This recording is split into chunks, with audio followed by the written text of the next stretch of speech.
Moi, je dirais qu'il faut savoir être diplomate, étant donné qu'on va vraiment rencontrer des publics complètement différents. On va travailler avec des personnes qui ont tout un parcours différent et on va travailler avec des groupes. Donc forcément, dans un groupe, à un moment ou à un autre, ça va dysfonctionner. Donc il va falloir réguler, donc être diplomate, savoir se rendre disponible, être à l'écoute. Il y a beaucoup d'écoute aussi dans le métier et beaucoup de... On bâtit pas... si on arrive avec une idée de projet d'action clé en main, ça passera jamais. Il va falloir faire avec les autres. Si ça vient des autres, c'est encore mieux. Par contre, après, il faut accompagner la démarche. Voilà, il faut être assez rigoureux aussi, étant donné qu'on est face à des... On n'a pas précisé, enfin je sais plus, on travaille... On ne fait pas tout n'importe quoi, on travaille aussi dans un cadre, on a une réglementation à tenir.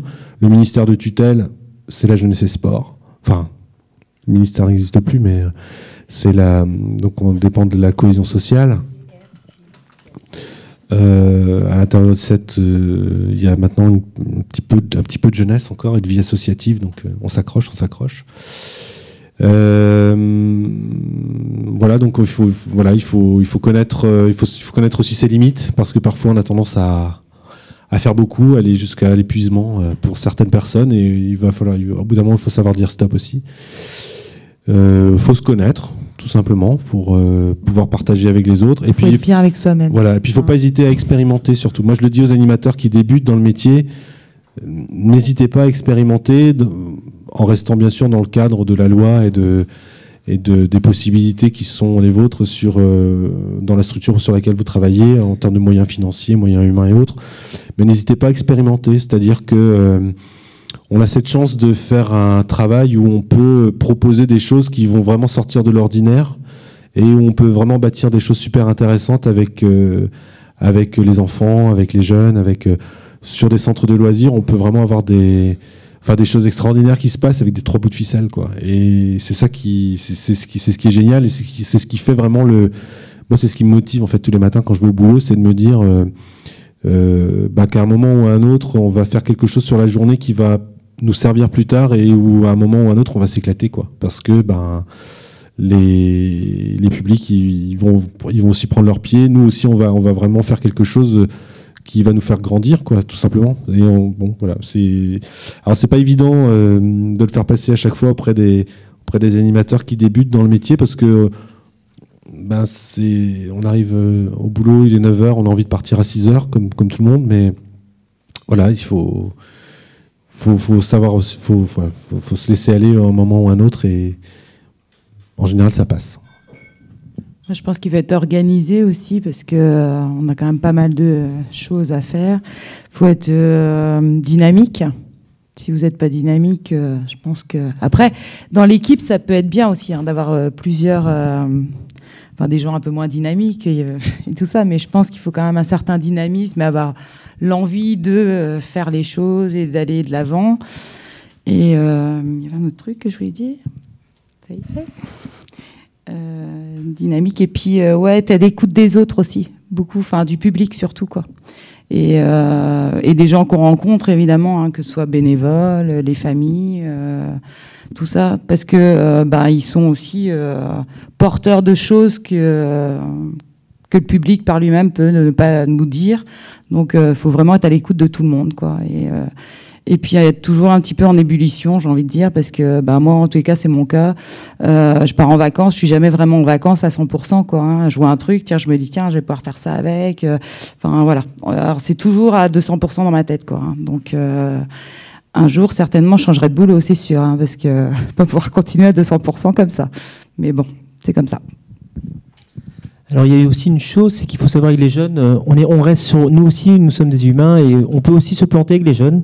Donc il faut surtout pas aussi hésiter, bien expliquer aux jeunes quand on se plante, s'excuser, voilà, je me suis planté, mais voilà, je suis aussi un adulte, je suis un adulte mais je peux me planter.